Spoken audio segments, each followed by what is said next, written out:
Hey guys, back with another video.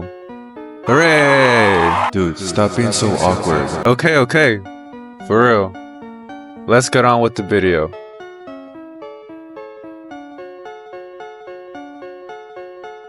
I don't think any YouTubers have done this before, or at least recently. So I'll be the first one to make it during this time of the year. So as you read the title of the video, you already know what I'm doing. Every support we've been getting recently has been insane. But I feel like Konami has a special bond with the protagonists and side characters. Specific ones anyways. But what about these side characters? Like some characters have been waiting for support for years. And it's clear that Konami forgot about them. Now before we begin the video, grab yourself some snacks. You know, I'm honestly craving for a Snicker bar, and I hope you enjoyed the video. Like and subscribe, and let's begin.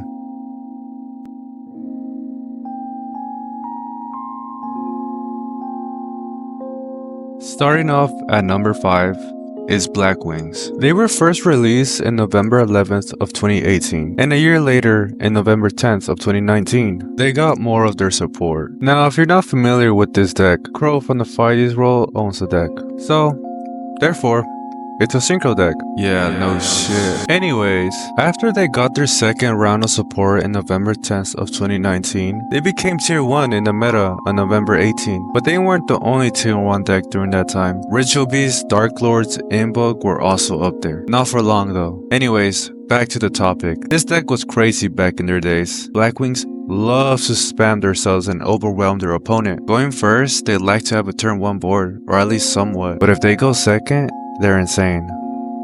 Like seriously. Raikiri being the MVP most times, and Onimaru being the finisher in some games. There was also Chidori and Obsidian that were awesome in the deck. Another card to add is Blackbird Clothes, a legit counter trap that can be played from your hand, literally. And lastly, one of the best staples for OTK decks, True Nade.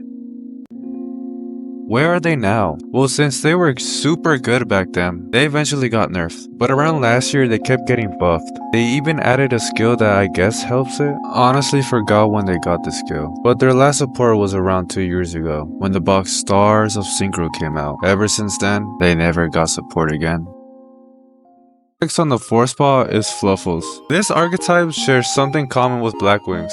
It's a spam deck, kinda has a mid-turn one, but it's a fusion deck, and Sora from Arc 5 World owns it. Fluffals were released April 26th of 2022, and a couple days later, around the 30th, they received a new box called Cross Dimension. And unlike Blackwings, they were super cheap, and to be honest, I thought they were going to be meta because of it. They released Frightfur Tiger as a free-to-play, and he's basically a board wiper, and other good cards that were free to play. They had good big beaters and finishers too, but then after that, they haven't received support until August 16th of 2022. Sora Van came back with a new card, Frightfur Sheep. He shuts down cards when he attacks and revives us when it dies. It's been like 2 years and it's clear that Konami abandoned them.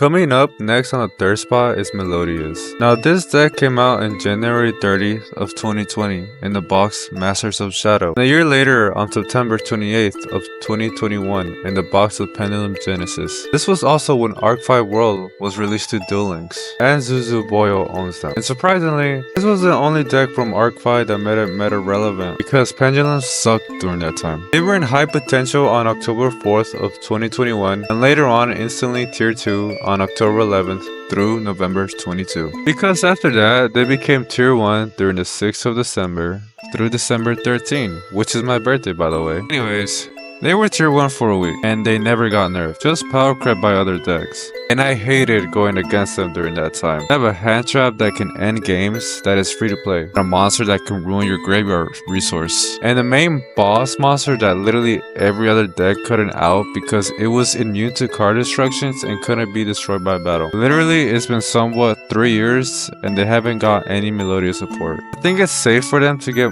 more good support because right now the meta's kinda overwhelming. But Konami forgot about them, so who knows?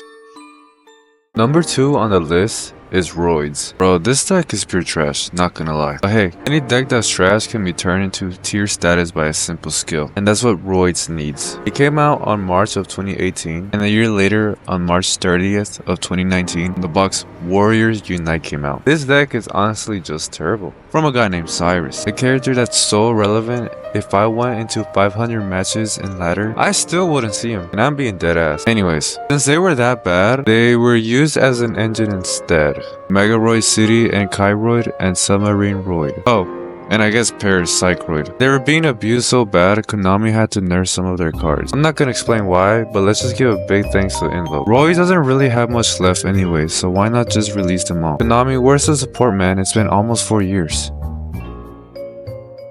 Coming down to the number 1 spot is Cyber Dragons. Now, just like Cyrus, his big brother Zane has been treated poorly. Probably because the way they were back in their days made Konami so mad and punished them. They were first released on January 16 of 2018. And a year later on January 10th of 2019 when the box Cybernetic Rebellion came out. And around December, they got more support from the box Future Horizon. And this deck was stupid crazy. They were tier 3 a lot during 2020 and even tier 1 for a bit around December. But Konami ended up nerfing them so bad. The busted skills and their core cards, they were crazy back then, man. Kinda funny how the other top tier decks that were a higher tier than them has most of their cards free. But except Cyber Dragons. They had a trap that pops cards and is searchable by Cyber Dragon Core. And Chimera Tech Rampage Dragon, wiping out the back row and filling the graveyard and attacks multiple times. Cybernetic Fusion support was cracked with the Prime skill and helps with the deck to span more. Cyberload Fusion spell being searchable and it's a quick play. Lastly, the card that made the deck super cracked, Fusion Gate. Now this was abused with their Prime skill, Cyber Style. Basically you have to keep hurting yourself to at least 3,000 life points or below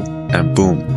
A Proto Cyber Dragon comes out of nowhere. This is why Cybernetic Fusion support was good because it decreases your life point faster. And other staples like Cosmic Cyclone, which was good too. So having down to 1,000 life points left, you have 3 Proto. And boom, open the Fusion Gate and Cybernetic Fusion support and use those fakers and summon Maritech Rampage and pop every back row you see on the field. And this is just a start for them because if they open Cyber Dragon Core, then you're really dead. Fusion Gate is not even once per turn, bro. They'll just Fusion Summon and Fusion Summon and Fusion Summon. You see Cyber End Dragon and get rid of him to summon a bigger monster known as Chimera Tech Over Dragon because it's really over for the opponent and humiliate them. Now that's anime content right there and I miss it, but yeah. It's stupid. The last support was around November 30th of 2021 with a structured deck called Cyber Style Extreme and a brand new skill, Cyber Style Evolution. Basically, it helps for it to go into Nova, but the skill is outdated and it's been like 3 years. Their cards are still limited, but Konami says screw Zane, screw everyone except Jaden Ubel and their hero cards. Think I forgot about you? Mr. Aster Phoenix. Anyways, I think that's pretty much it about this video. If you want more,